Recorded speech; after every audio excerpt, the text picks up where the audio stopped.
Welcome to Peninsula Seniors Out and About. We're back at the Greystone Mansion for the Concours d'Elegance. Let's go have a look at some of the cars. I'm here with Bob Hanselman and this amazing MG. Can you tell us a little bit about it? Yes, this is a 1937 MG VA Tour.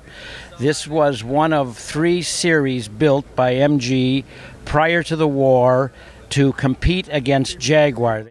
They tried to make bigger luxury cars as opposed to the small little 2-seaters that they were building. The car is in one of 3 in a series known as the SVW. This is the VA, SA, and WA are the 3 cars in the series. How did you happen to find this car? I mean, this is really a find. Well, I have been after a particular body style known as the Tickford from this series, and they've been just a little bit out of my reach. And so this one came up at auction at Scottsdale, the Gooding auction, in January of 14. We saw it, fortunately, a couple weeks before, went down to look at the car. I was able to do some research on the car prior to the auction. We went down not knowing if we were going to buy it, but once we got there and it was sitting there, it just winked at me and said, "Bobby, take me home." And so we got into a little bit of a bidding war on the car, but we were successful in the bidding. Well, congratulations. Thank you. It's an amazing car. Yes. Can we have a closer up look of it? We sure can. Okay. This is the 37 MG VA, and what we have here is the nice big chrome radiator shell with the dual horns, the running light, and a few of the badges from the period. This is actually a quail from the Model A Ford that I have put on the car as a mascot. I'd like to show you the engine. This is a 1500cc engine, or 1.5 liter. This car, as I say, at one point was originally a police car. So as the police version, it had the 1700cc engine, and so it's a little bit more powerful. This over here is the lubrication, so that you can lubricate the springs and the shackles without having to climb under the car. It also has a complete set of tools on both sides. Everyone says, well, that's so you can keep the car on the road and repair it, but the car doesn't really need all these tools, but you do have them in case. This is a little unit that you take off, and it carries the extra light bulbs for the car if you have a bulb that burns out.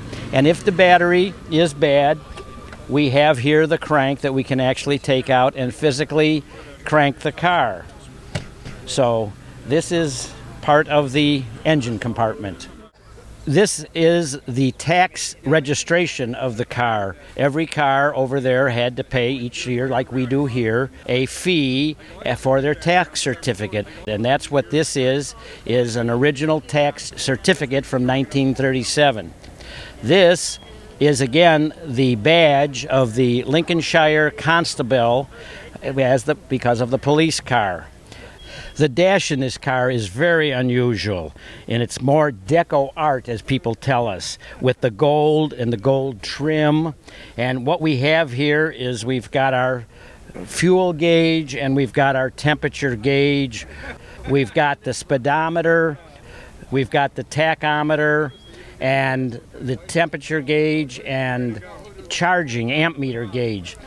And another feature of this car is that by pushing one of the buttons, not only does it tell you how much gas you have in the gas tank, but it lets you know the amount of oil in the oil pan or your sump. So you can just know whether you've got enough gas or oil. What we have here is just a little British box. Luggage space in this car is kind of at a premium because we only have the area behind the rear seat. This pulls forward and gives you this. So when we do our riding and traveling, we have to have a little extra. So we made the rack and bought this to put on here and carry our extra parts and supplies. This is a historic photo that we've been able to obtain through the research of the MG Club in England. And as I said earlier, that this was originally a police car. And this is a photo of this particular car as a police car. It shows the license number on there of BPM 61, standing for British Police Motors. This picture was taken in 1940. We've been able to identify the driver of the car, who is Mike Roush, who was driving for the chief constable, and we don't know which one of the men is the constable, but because of the period, this man here in the picture must be from Scotland Yard, and the man over here with the metal helmet must be the air raid warden. We've been able to obtain a lot of information, and on the back side here, we have a picture of the police in the car talking on the radio for communication. I'm here with Arnold Schmidt and this amazing Lincoln. Can you tell us a little bit about it?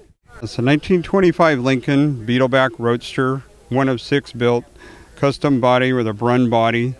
It was originally a wedding present to a husband and wife, and the woman kept it her whole life as her only car in over 60 years. And she lived in near Auburn, Indiana, and I'm the 4th owner. The car's never been out of service. It's always been on the road, and it's a real pleasure to drive. How'd you happen to buy it, Arnold? Well, I was restoring it for a customer, a good friend of mine, Tom Powell's, and he passed away in the middle of the restoration, and then I ended up buying it from the family. Oh, it's amazing. How's it like to drive? It's kind of truckish. It's a bit heavy steering, but Tom did some additions to it. The day they had a police camshaft they put in it and high-speed gears, so it'll cruise down the road at 70 miles an hour easily. Well, how'd you happen to put the motorcycle on the back? Well, that came about. I saw some pictures over the years of bikes hanging on cars and stuff, and I go, well, I have the motorcycle and I have the car, and it's heavy enough to take it. I go, I want to make the mounts to put it on the back of my Lincoln, and something different. Oh, it is something different. It's pretty amazing back there. Yeah. So have you taken it out for a spin, the bike? Oh, yeah. I've had the bike about 5 years, and I've ridden it all over the LA area. All right. Can you give us a closer-up look of the Lincoln? Sure. My name's Arnold Schmidt, owner of this 1925 Lincoln Beetleback Roadster, one of 6 built. I'm the 4th owner. It originally was a wedding present to a husband and wife, and the woman kept it her entire life, her only car for over 60 years. And she put over 80,000 miles on it. And she lived in Auburn, Indiana, and the story goes she modified her living room to park it in her living room. So you're gonna love that woman. And some features about the car: it's one of 6 built, 4 that exist, and I finished in 2013 for the Pebble Beach Concours, and out of 17 cars there, we got a 2nd in class, which I was thrilled with that. The hood ornament is actually a motor meter, and that's how you read the temperature. Behind is a little mercury, and you can see from the driver's seat, it'll shows cool motor, warm, or hot, because they didn't have them in the dash like we have today. And also a feature on this car, it's got louvers on the front that once the car warms up, they start opening up to allow more air in. And that's controlled by a bellows. But as the car heats, it makes that. And then headlights on it, they're a 6-volt system, and then they have a linkage in them to dim them. They actually have a mechanism to dim the headlights down as you pass another driver, and that's controlled up by the driver on the steering column. Okay, now I'm going to show you the engine on the Lincoln. It's a 383 cubic inch flathead V8, and it's rated at 39 horsepower. And it gets about 4 miles to the gallon, not very efficient on fuel. And a single barrel carburetor is mounted down between the exhaust manifolds, and they have kind of a habit of vapor locking. But the fuels back then were almost like kerosene, so they had to preheat the fuel to get them to run properly. And then other features on it, it's got primer cups, that's what's on here.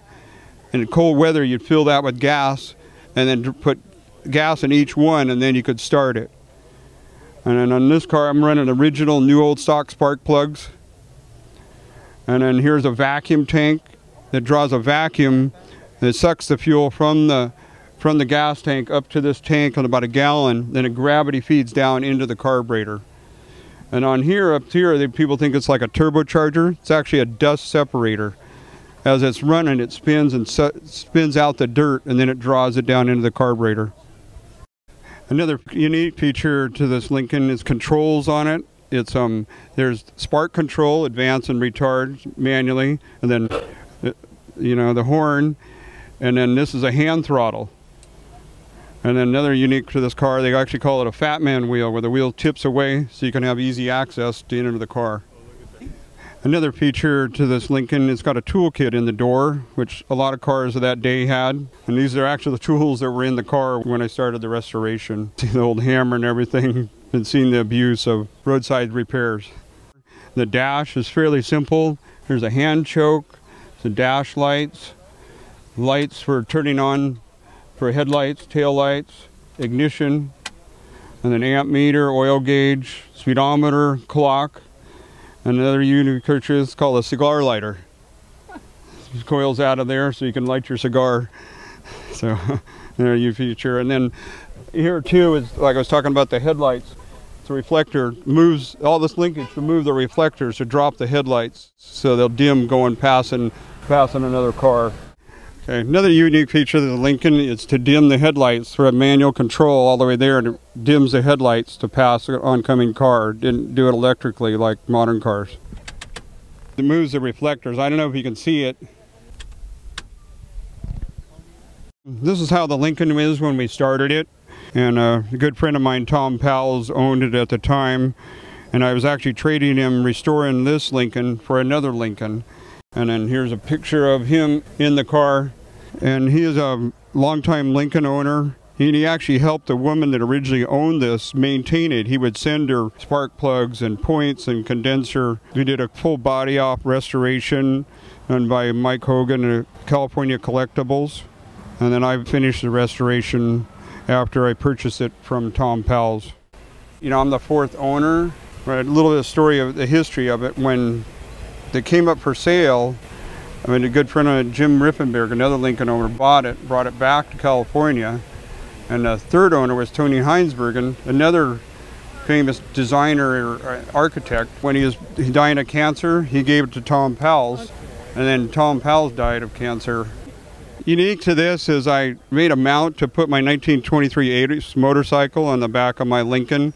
I've seen some pictures of people having this done back in the day in the 20s, and I go, I have the motorcycle, and I was showing it here today, and I finished the mounts for it yesterday about 3:30.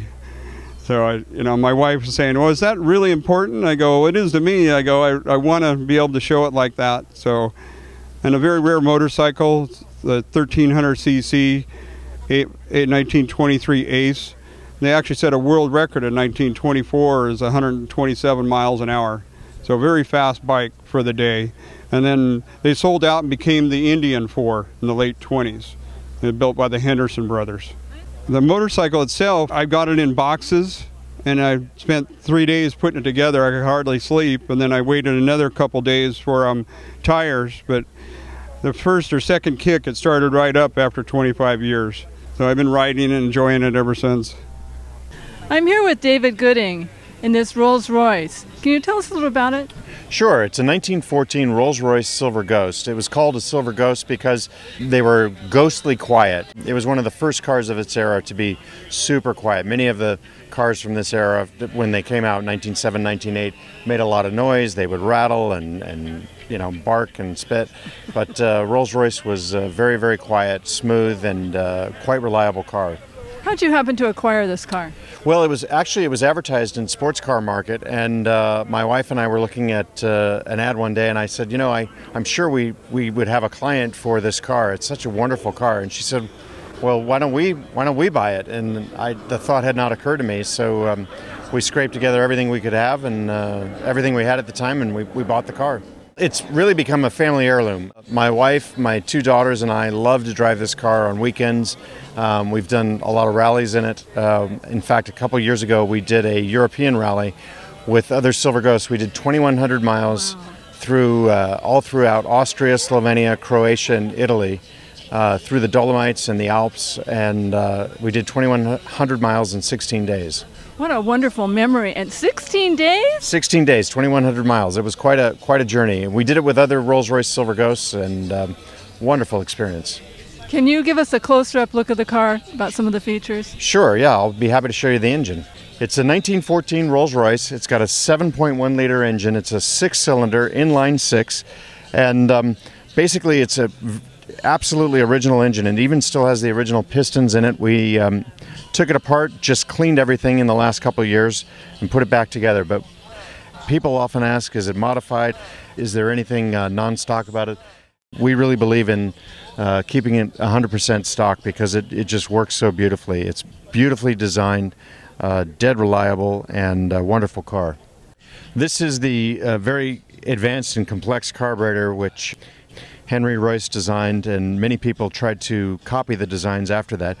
The engine is so the whole car, in fact, is so well designed that it was really laid down in 1906, but really with very little change ran through the same model unchanged from 1906 to 1927. They were that good a car. So really they were the lead car of their period, and it was really what established the Rolls-Royce name was the Silver Ghost. The Rolls to drive is wonderful. It's if you're used to driving a pre-war car, it's very predictable and quite smooth. The only thing is that you really have to be conscious. It's got two-wheel brakes, so you certainly have to watch people in front of you and always be on your game as far as braking distances and whatnot. The bulk of the controls are right here on the steering column. We have a ignition control and a throttle control, and then there's mag and battery, and then mixture control. You can lean it out or put more fuel in the carburetor, all from here. And again, typical Rolls-Royce, everything is of the highest quality and build quality and design, and very, very sensitive controls. Everything is beautifully precise and to the highest quality. The whole dash layout is pretty basic here. We've got fuel pressure. This is not a fuel gauge, but if you pump up this is the air pump, which pumps air into the fuel tank, which is at the back of the car. You pump it up to about 1 pound of pressure. That sends the fuel into the carburetor. This is the oil pressure gauge. Temperature, as I said, the air pump. Here's the ignition. These are basically a choke for the carburetor and a warmer, and then everything else is really here on the steering wheel. On the far right we have a speedometer and a clock, but most critically everything on the steering wheel. To start the car, you set it on battery, you click it over to B, and then adjust the mixture. You give it a little bit of fuel and you start it with the spark down low, and once it's fired you advance the spark upward, and then switch it over to mag and battery or just to magneto. And if you're starting it, usually you richen the carburetor a bit to the right here, and then once you're running you set it there, or to fully lean if you want, depending on what the temperature is outside. Everything is all just very precise and exact, and as you drive the car and as it warms up you mess with the adjustments and the car just responds beautifully. Silver Ghosts came with both formal bodies, and these were the more sporting open bodies. It's a touring car, so the top goes down, but it's got a lot of practical features. Door pockets here, you can store your tools. We have a garage door opener in there. That's a modern convenience, of course, but just a little bit of everything. If you're driving on a rally, you have your maps stored in there, and whatever you need, really. Every car, every chassis was sold to the owner, and they would specify whether they wanted formal coachwork, who the coach builder was. There were different coach builders of the era. Barker's was one. They were based in England, but you could have your coachwork built all over the world, whether it be a formal town car or an open touring car like this. So there were people like Barker's, Hooper, but Barker's was one of the most prominent and most prolific, and they did the coachwork on this car. And the original owner specified they wanted a touring car body, so that's what they built. I'm here with Tom Kenny and this Bentley. Can you tell us a little about it and who owns it? Yeah, sure. This is owned by Bruce Meyer. It's a 1929 Bentley 4.5-liter Tourer with a body by Van den Pla. And what's it like to drive?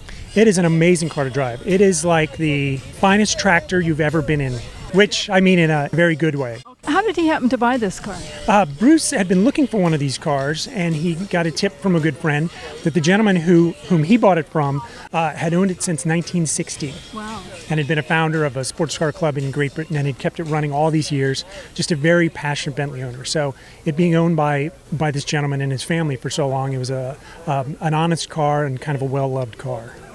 Can you give us a close-up look of some of the features? Oh, sure, I'd love to. This is really the heart of the matter, the engine, of course. And this is a 4.5-liter four-cylinder, which if you think about, those are 4 big cylinders, each one over a liter. W.O. Bentley, who was the founder of the company, began making locomotives. So the structure and the architecture is all very heavy-duty, but in a very sporting way. Overhead cams for 1929 was fairly advanced. Multiple valves per cylinder. If you look, you can't see the other side, but there's 2 spark plugs per cylinder for better combustion. And of course, 2 SU carburetors. Not only an advanced piece, but just beautiful to look at under the hood. And no real frills, just very much about getting the job done. This is the AutoVac tank, which delivers the fuel via vacuum from the gas tank in the back to the carburetors under gravity. And it's just a beautiful piece. I think one of the most striking features of this car is the coachwork, and this is, of course, from the British coach builder Van den Pla. It was a Wayman system of changing the way that the timbers in the frame were made, and then, of course, it's covered with, you can see, Rexine, or fabric. And the concept there was the way the wood was jointed. It was much less noisy than a conventional system of regular wood joints, and then it was lightweight, and it was also replaceable much easier than paint, as if one could do it themselves. But it's just striking looking. People love touching this, by the way. At shows, you have to, there's a tactile nature to it. And down on the other end, there's a Stutz that uses the same bodywork and the same kind of fabric. But it's almost like the wraps of today, which everyone's doing in their cars, but this, of course, preceded it by 80 years. Betty, this is where it all happens. As you can see, a couple of controls on the steering wheel. Cars nowadays, you have the fob in your pocket. You don't need to know anything. You get in, you push the button. Some cars almost automatically start. But back in this day, you had to know how a car worked. So we have the advance and retard for the ignition here. When you start it, you go all the way down to retard. Magneto switches, just various controls just to get the car started. Then once you do drive it, you see a very big steering wheel because, of course, there's no power steering, so you need the leverage. The pedal setup is unconventional in that the gas pedal is a little brass button in the center. So you have the kind of standard brake pedal on the right, and then the clutch pedal on the left, where it is conventionally, but a little teeny brass button, which when you first get in the car, you have to kind of meditate for a minute and adjust yourself, just to make sure you kind of can figure it out. Back in the day, or even now, when you drive the car, there's no seat belts, even though there is a bucket seat. You still get thrown around a little bit. And when they were driving competitively or driving with spirit, the brake pedal on the right, you can use the brakes and put your knee against the cowl so you can kind of hold yourself in place, which is very important in a big car like this because everything is moving at the same time. That then allows you to kind of downshift and double clutch or triple clutch depending on how poor a driver you were or how unfortunate you were in your last shift. So, it's just one of the wonderful things about this car, getting to know it and getting to drive it. So these are called rubber-like taillights, and they actually have a rubber body to them. You can see them deform a little bit, and that, of course, is in case someone bumps into you or you bump into somebody. And inside they're a regular taillight. But what I really wanted to show you are a couple things. One is this big fuel tank, and this is a Le Mans type fuel tank. And you see that it's quite large, and it has this big fuel dump, because this, of course, is before dry brakes and such. So it just has a big, huge hole in which you pour as much fuel as you can, as quickly as you can. These are for the reserve and main petcocks. And then, I don't know if you can see this as well, but there's a screen underneath the fuel tank to protect it from stones and such. One of the most distinctive features in the back here is this big exhaust pipe, this fishtail. And this thing has a small muffler, but it's basically from a straight pipe to the small muffler into the fishtail. And when you get a few revs, it sounds like a World War I aircraft. It just reverberates and just a wonderful sound, kind of adding to the nature of the car. One of the other distinctive features of it is you see the full windshield when it's up. You have proper weather control, and that, of course, is where the top mounts to. It's got a single layer canvas top. But when we drive it around town, we lower it, And we have the Brooklyn screens is what they're called. And again, just a very sporty look and plenty of airflow over you. And it's just, it just really, again, it's, you know, it's about the sporty nature of the car. The dash, as you can see, when Bruce got the car, it had an engine turn cover over it, as was the style back in the 50s and 60s, to kind of do that kind of modification.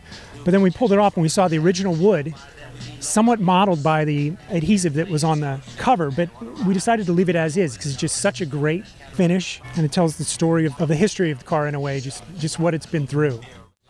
Gauges are mostly the same. You see things like the tachometer only goes up to 4,000 RPM because, of course, again, we have a big four-cylinder engine.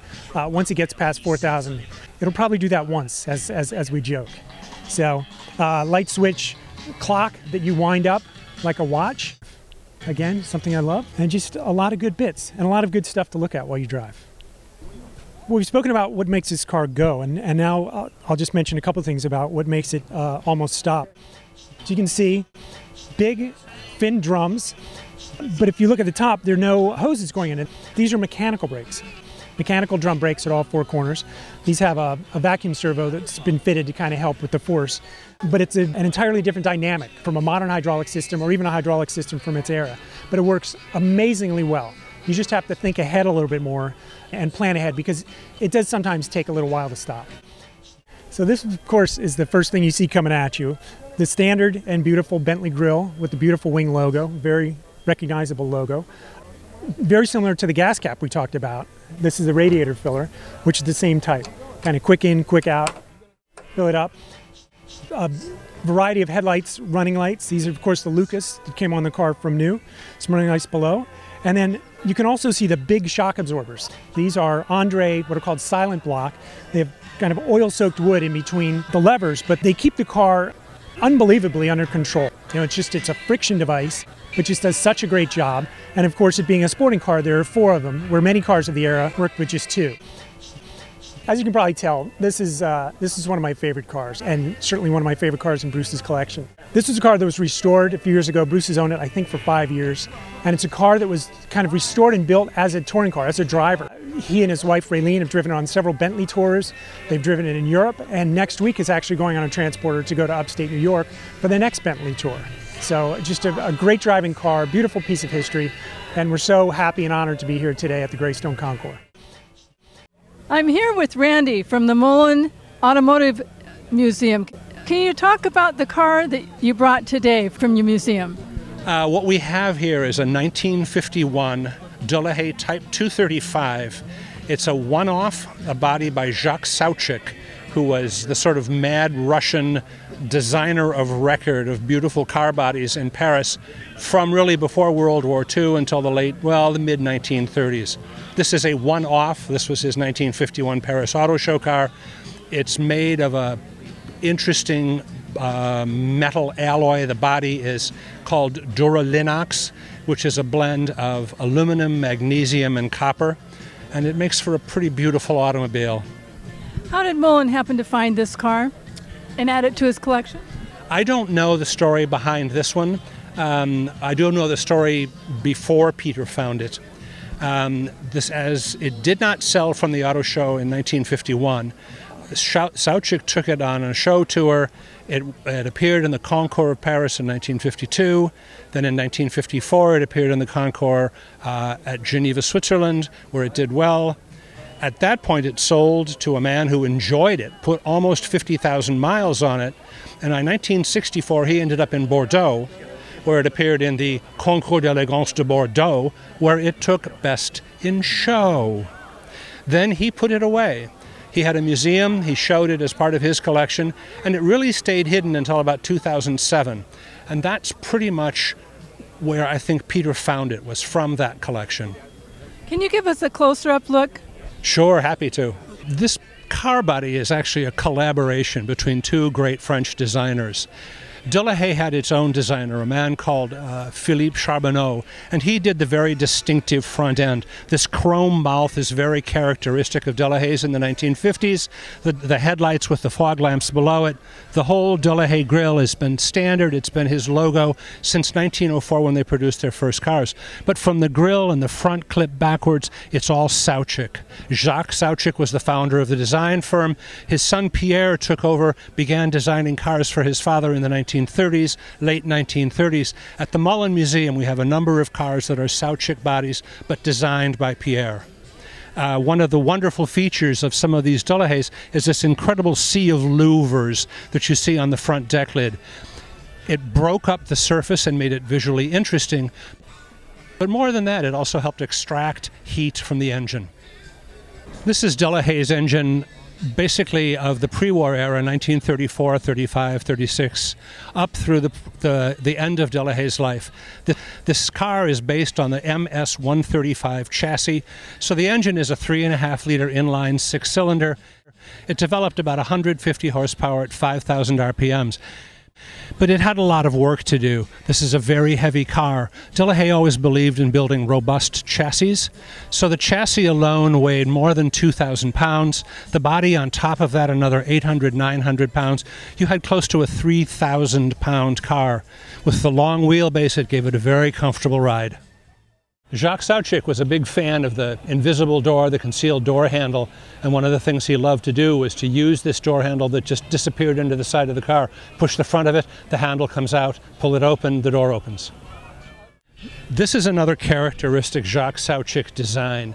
He loved razor-sharp edges on his cars. He especially was fond of the dorsal fin. One of the things that few people understand is the influence that Sauchik's work had on American car styling in the 50s. Harley Earl, who was the chief designer for General Motors, used to come to the Paris Auto Show all the time. And if you look carefully, you can see some influences on this car that appeared on Buicks and Oldsmobiles and Cadillacs in the later 50s. This car originally had very slender chrome front and rear bumpers, but when Peter restored the car, he had those removed because he thought it looked even prettier. This body was configured as a 2-seater. A number of the Delahaye 235s were 4-seaters, and a couple of them even were 4-door cars. The color scheme on the cars you see in the interior, this pale blue with cream, was in fact the color of the car originally, and when Mr. Mullen had the car restored, he chose a lighter silver to really exemplify the lines, but kept the original colors in the interior to really remind everyone the taste and the style that Sauchik had. The transmission is called a Total electromagnetic pre-selector. This transmission has 3 speeds forward, and you adjust them with just the slightest flick of your fingers.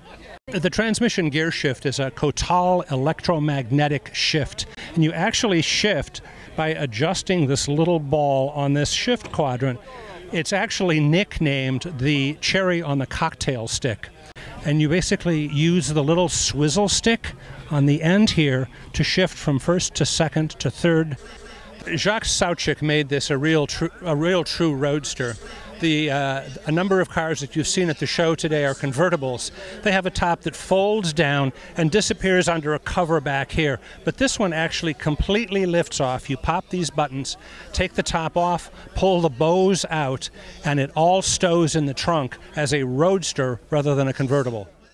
I'm here with Peter Norman. And what did you bring to the Concours today, Peter? I brought a 63 E-Type Jaguar Series 1. Is there a story as to how you happened to buy this car? Well, I looked for a long time for the right car, and I eventually found it in Baltimore, of all places, and I had it shipped out. I did not see it personally, but I spoke to mechanics and had it checked out and got it, and it's been beautiful ever since. I've loved it.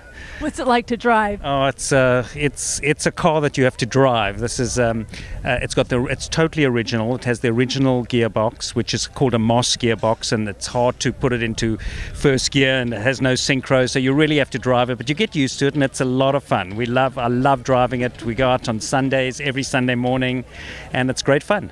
It's one of my favorite models. My husband told me if I got one, I had to have a mechanic that came along with it. Yeah, well, that's true. I can't lie, but this car has been a lot to the mechanics, and but it seems to be well sorted now. It's showing beautifully.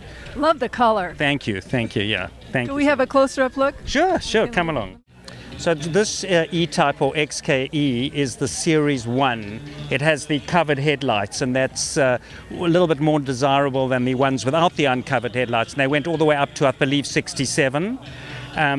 So this is what I looked for and managed to get. It's one of the most sleekest, most beautiful cars ever made in the world. It's iconic, the design of this car. Very sexy. Very low slung, very, very ahead of its time in the 60s. And, you know, they made, especially in the red and the colors that they came out with. The back of the E-Type is very sleek. It's really beautiful. The lines of the car, actually from any angle you look at this car, the lines are beautiful. The chrome work is lovely. It takes a bit of polishing to get it like that, but it all looks great. And of course the wheels are chrome, and the spoke wheels just beautiful, difficult to clean, but they always look great. It really was, in its day, so ahead of its time. The 61, 62, all the way, I believe, through 64 had these bucket seats, which were not quite as comfortable as the newer versions. And the earlier ones actually had this alloy aluminum dashboard that gives the car a lot of personality, I think. Later models had them covered in leather or leatherette, which are also beautiful. But this does make the car, in my opinion, have a little bit more nostalgic for me to see this alloy dash. One of the things about the Series 1 E-Type is the toggle switches, these switches that go up and down versus the rocker switches. They changed them to rocker switches, and the aficionados like to have the what they call the toggle switch. The older Series 1s, like this, the 3.8 litre version, had a gearbox called a Moss gearbox, and it has no synchro. It's a tough car to change. When you're trying to get the car into first gear, sometimes you have to sort of let the clutch out, put the clutch in. It's hard to get in, and changing from second to third, unless you do it slowly, it can grate a bit. But that's all part of the charm. Anytime the car is cold, it always needs the choke to start, otherwise it simply won't start. When you start the car in the morning, you would put the choke up like this. It says for cold, hot, and then run. So the car starts like this, and then you bring it down until it's warmer, and so it goes till the car's warm. Otherwise, it won't start. This is the heat and the cooling air. It doesn't seem to cool very much because the engine's pretty hot when it drives. In fact, once you've driven this car and you open up the engine, the hood, it is boiling hot. The car is so hot, but it's fine in this weather, and we don't seem to overheat at all. The engine of an E-Type Jaguar is such a beautiful looking engine. Just the chrome and the polished heads and everything it's just one of the most beautiful motors you can look at in a car. It's one thing about E-Type, the way the bonnet, or as they say in America, the hood, gets lifted up, exposes the whole motor and the suspension. It's beautiful, it's awesome. Driving this car is a lot of fun. It is very responsive, it's fast, it handles really beautifully. I take it in the Malibu hills regularly and just tool around the mountains. It's just beautiful coming down to the Pacific Ocean, and it's truly, truly remarkable, especially thinking about this car being from 1963. It really is, it's something that I love doing, and I love driving it. I'm here with Vin de Bona, and you've got your Continental with you today. I do. How did you happen on it, and a little story there? Well, there's a great story behind this car. You know, we tend to want to buy cars that we liked as kids. So I'm from Rhode Island, and I came to California in 1956. I was 12. And my mom, dad, and I went to the Brown Derby. Oh, wow. And lo and behold, a friend of my dad's who he hadn't seen in 20 years from Rhode Island was having lunch at the Derby. He looked across the room, saw my dad, they embraced each other, and lo and behold, my dad's friend was in the construction business, and he was building the Mulholland section of the 405 freeway. Wow. And he brought us up to the construction site in a 1956 Continental Mark II, wow. And it was white. and the car got filthy, full of mud and sludge and everything. And by the time we came down from the construction site, car couldn't have been more dirty. But as a 12-year-old kid driving in an $11,500 car, it was like, holy moly, I can't tell you what it. But it registered in my brain, and it said, someday, if ever I could afford that car, that's the car I wanted to get. And I fell in love with this color when I saw it. And I was looking and looking and looking for the right car. And it happened to be in a garage 2 miles from my office. Wow. After 4 years of looking. And it was love at first sight. Well, can we have a closer up look? We'd love you to absolutely. show some of the features. Sure, you bet. So one of the people who isn't here today is Jay Leno. Jay, where are you today? Jay once reminded me that I made him watch at Emerson College. He was one of my students. He said, "Are you the guy that made me watch The Seventh Seal twice?" I said, "I think I was." And Jay has been a real dear friend of Emerson College. I'm going to show you under the hood if you want, because it's pretty impressive on this car. This is an amazing engine. It's pretty impressive. The compressor here for the air conditioning. I changed compressors. It was a GM compressor when I bought the car, and I was able to find the Ford compressor, but I had to get all these new hoses remade because they're woven hoses, and they're very hard to find the woven hoses. But all the engine is absolutely perfect, and it's a behemoth. The real issue I think, with this car is that the battery is so far back, and what happens if the person changing the battery is not aware of how to change it, you can see that if you're trying to change that battery and you lean against the radiator, it actually crushes the cap on the radiator, which has happened on this car several times. So you have to be very careful to change the changing or restocking the battery. Carburetor, which I think, you know, in the future, when you're going to have all the new cars that are out now, young kids are going to say, "What's a carburetor?" Because they're not going to see, they won't be able to know what they are. They'll just be looking for a chip. And the big question is, who's going to be able to repair these cars in the next 10 years? Because most of the great mechanics are retiring, and that's going to be a problem. But it's a pretty amazing engine. It's pretty clean, and I'm pretty proud of it. So people always try and figure out on this car exactly where is the entry to the gas tank. So pan on down. Is it here? Is it here? It's not under the plate. There's nothing near the trunk. The real feature is right here. There's a tab right on this side of the tail light. Pull it out, and there's your gas cap, handsomely hidden. That to me is the greatest feature of the rear end of this car, beside this faux Continental wheel. There is no tire there. Tire is actually across and back, but it's pretty special. To me, the rear end of this car is the sexiest thing in the car. It's pretty amazing. And when I display the picture of the car to enter it into a show, it's right across this side of the car, showing the tail end of the car. It's got a nice butt. I'm here with Scott Gauthier, and this is an amazing car. I've never seen one like it. This Fiat is just, can you tell us about it? Well, yeah, it's actually a 1949 Fiat Topolino, which actually means little mouse in Italian. There were 8 of these cars built by Zagato, and this one was specifically built for the 1949 Mille Miglia. And the car actually ran in the 1949 Mille Miglia and finished 4th in class, which was a really nice history.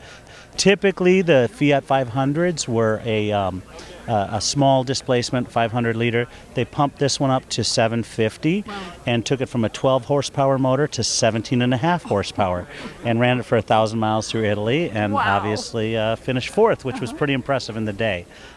Only 2 of the cars are known to survive, and this is the one that was the Mille Miglia car and had some distinctive, like the Z grille, some distinctive features that made it, you know, kind of a standout car for its time. What's it like to drive? You know, it's an absolute ball to drive. It's a momentum car. I actually live in Arizona, Paradise Valley. I live on a mountain, and so momentum takes, you know, a good half-a-mile run to get up 600 feet of mountain. But we do it, and you know, it's really, really a joy to drive. It's funny because it starts out a little bit slow. And when we finished restoring this about 9 years ago, actually, my mechanic and I, he decided to line up next to me in cowboy boots and have a foot race. And for about the first 100 meters, we were about even. But the car, actually, by second and third gear, really starts to get its legs. And as long as you just point the car, come into a corner, it'll do anything you ask of it. It's just beautifully balanced and a nice, beautiful parallel drift through any corner. So, absolute joy to drive. How did you happen upon this car, Scott? I've kind of always had a little thing for Zagatos. It's kind of a collection of mine, and found the car through a friend in Italy, and someone had taken the car apart, started restoring it, an Italian gentleman, and kind of got to the point where he was never going to put it back together. So I bought the car and brought it over in boxes. The body was started, but certainly had some work to do. We spent about 2 years restoring it. Now it's actually almost a 10-year-old restoration. Wow. And it's really held up pretty well, and I drive it a lot. I actually drive it a lot. So, you know, it was just one of those cars that I was fortunate enough to be in the right place at the right time. Yeah. Can you show us some of the features, Scott? Yeah, you know, I mean, there's a couple really, really interesting features to the car. Some interesting features, you know, obviously the big Z in the front. Right. This was the car that wore that emblem. Interestingly enough, I showed this car at Pebble Beach. It was probably 6 or 7 years ago, and Andrea Zagato, who I know very well because I'm a big Zagato collector, came over and told me, he's like, when my grandfather introduced this car, he was really proud of himself, and so he put Z's all over the car. But he also told me another interesting story, and that was the Panoramica roofline. And this was one of the first cars that came out after the war for Zagato. And if you notice the curved glass, Andrea Zagato actually told me the reason that they did that. Zagato, first of all, was one of the first people to actually use plexiglass in their cars for lightweight and aerodynamics. And this was the first car to come out after the war. And according to Andrea, his grandfather said we had spent 4 years with the windows pulled in the factory. We kept all the lights off at night, and we worked in the dark for 4.5 years. And basically, when I took this car out, I wanted to look up, and I wanted to see the sky, and I wanted to see the sun, and I wanted to see the clouds. And so that's the reason that he actually did the curved plexi that goes up and around it. Interestingly enough, that top piece of plexiglass, that's an original piece of plexiglass. The windshield is also original. That's actually from 1949. When I bought the car, it was painted out black because actually inside the car, it kind of gets a little greenhouse effect. We actually polished off the green or the black color, and it was actually the original plexi on the top. And we had to redo the side plexis. I have the original side plexis, but they were a little cracked up, so we used them as molds to create new side plexi.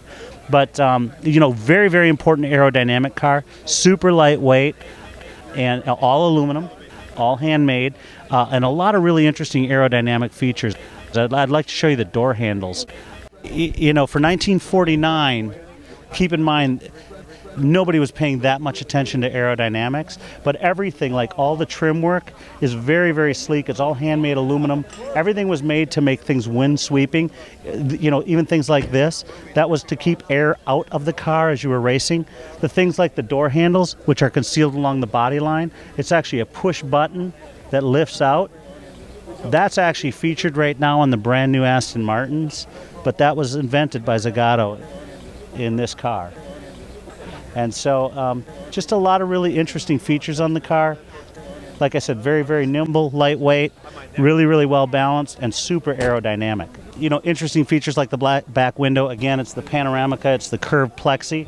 But in order to get airflow, because these windows didn't actually roll down, these would open, but you'd get no airflow. So Zagato solved that by actually making it where you could bend the plexi to get the airflow to come through the car. So things like that for comfort driving, you know, an open vent that actually would exhaust through there. Just really, really unique, special things. It's a pull start, which is kind of fun, you know, for back in the day. It's just, like I said, I think it's a little gem. You know, a unique engine in that, like I said, it typically Fiat 500 was a 500cc displacement motor. produced about 12 horsepower. For this particular car, they actually bored it out to 750 cc's, and they actually did a three-piece crank and improved intake to actually get it all the way up to 17.5 horsepower, which sounds about like a lawnmower maybe today, but you know, this is one pretty fast lawnmower. It's interesting, it'll actually cruise along it very comfortably at 80 miles an hour, which is pretty surprising, but it's aerodynamics and it's lightweight. When we actually restored the car, it was interesting because everything is built for lightweight. I think the car weighs about 860 pounds total. When we put the motor in, it was simply one of us leaning over and setting the motor into the car. Whenever we wanted to move the body around, it was, you know, two guys, one guy grab each end, and we would pick up the body, which weighed at the time, without all the running gear in it, maybe 250 pounds for the aluminum body. Of course, the plexiglass, the only real glass is the two split windshield, and then the rest is all plexi. So, and all the trim work, everything is aluminum. So, very, very concerned with lightweight and low displacement and great balance. And this car really is kind of the epitome of all of those things. And for 1949 was really, really cutting edge. You know, interior-wise, it is pretty sparse, although it actually is pretty functional. Right in front of you, you have your kilometers per hour. There actually is no tack. You use your old-fashioned ear for the tack on it. But we actually mimicked and had, when I bought the car, all the original panels were available with the car. So everything is exactly as is, and a lot of the aluminum trim pieces on the interior were actually there, and we had to figure out, you know, where it went. And fortunately, Zagato, although they only made 8 of these cars, they actually did a brochure, a photo brochure, and one of the photo brochures is exactly the view you're looking at right now with the door open. So we were lucky enough to find that and then reference that kind of to help us put the car back together. And we used original templates, original door panels, original seats to actually recreate exactly what was there. So in terms of originality, you know, with the exception of new leather, all the trim pieces are aluminum pieces that were easily polished up and put back in place. In terms of driving, you know, it's an intimate driving experience. It's pretty small when you're inside of there. Plenty of headroom, just not a lot of shoulder room. And actually in 1949, when the car was raced in the Mille Miglia, the driver of it, and I can get you the name, I'm drawing a blank on it right now, it was something like Stagalini or something like that, but he was actually a chef, and he was a very large guy. He was obviously a very good chef because he was such a large guy. He took up more than half of the seat, and his little passenger there next to him, I have some great photos of racing in the 49 Mille Miglia, where it was definitely an intimate, tight experience to race this 1,000 miles through Italy in the day. In terms of restoration for the car, it was probably the most exciting restoration I've ever done. We've actually done quite a few cars. We've been fortunate enough for cars that I've restored. We've shown at Pebble Beach 9 of the last 10 or 11 years. But this particular car was probably the most interesting in that for a living I actually designed to make jewelry, and so the amount of detail and the amount of attention, this was really like actually making a small piece of jewelry for me. What they put into the car, and just everything was so delicate, petite, important, and thought out. So this was really, like I said, it's now a 9-year-old restoration, but it will always come down to probably one of my best memories of a car that I ever restored, and got to kind of have that whole jewelry making experience in actually an automobile.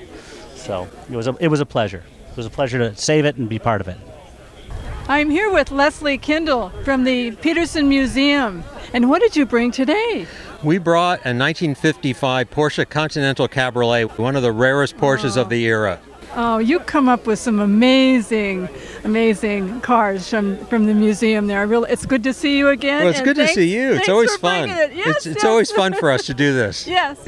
Can you tell us a little bit about the car? You bet. It's, like I said, it's built in 1955, and it's called a Continental. It's not really designated a 356 by Porsche for this year, because this is when the U.S. importer for Porsche, Max Hoffman in New York, said, you know what, Americans I think would respond better if you gave the car a word name instead of a number designation. So they said, well, let's think about it. Let's call it a Continental to kind of evoke continental Europe.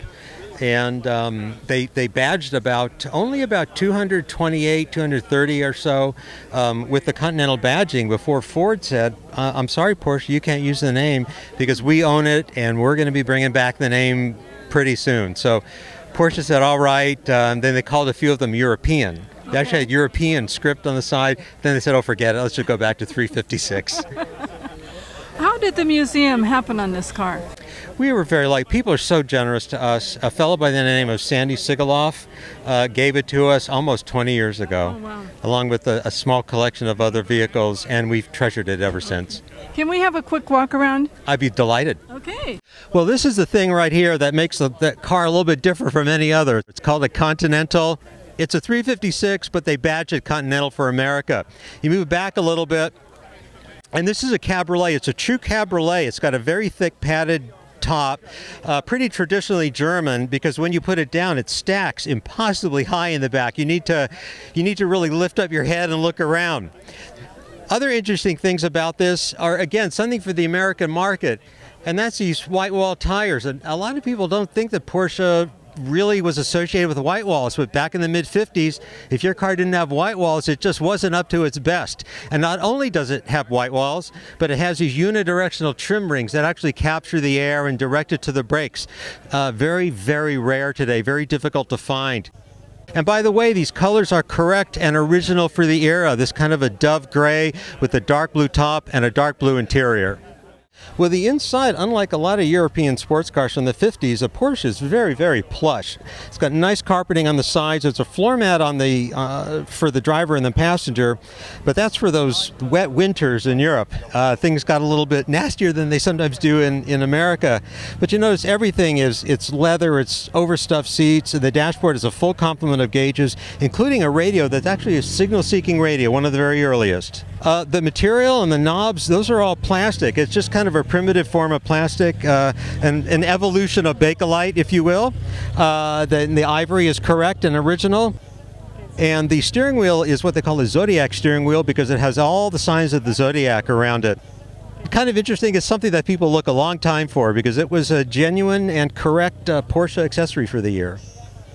Well, here we are in the back of the Porsche where the engine is. It's a flat 4. In these years, they were still deriving them from Volkswagens. It's a 1.5 liter, a 1500, all of 60 horsepower. But 60 was enough for this car because it only weighed about 1,700 pounds dry. It could really get up and go. This is a time when people are driving Porsches really had to kind of get used to the handling because of the placement of the engine. But once you did, it was a very rewarding experience. And this car has been restored absolutely correctly. All the stickers are correct, all of the materials, all of the fittings. This car looked like it did in 1955. Thank you for watching Peninsula Seniors Out and About here at the Greystone Mansion for the Concours d'Elegance. I'm Betty Wheaton. See you next time.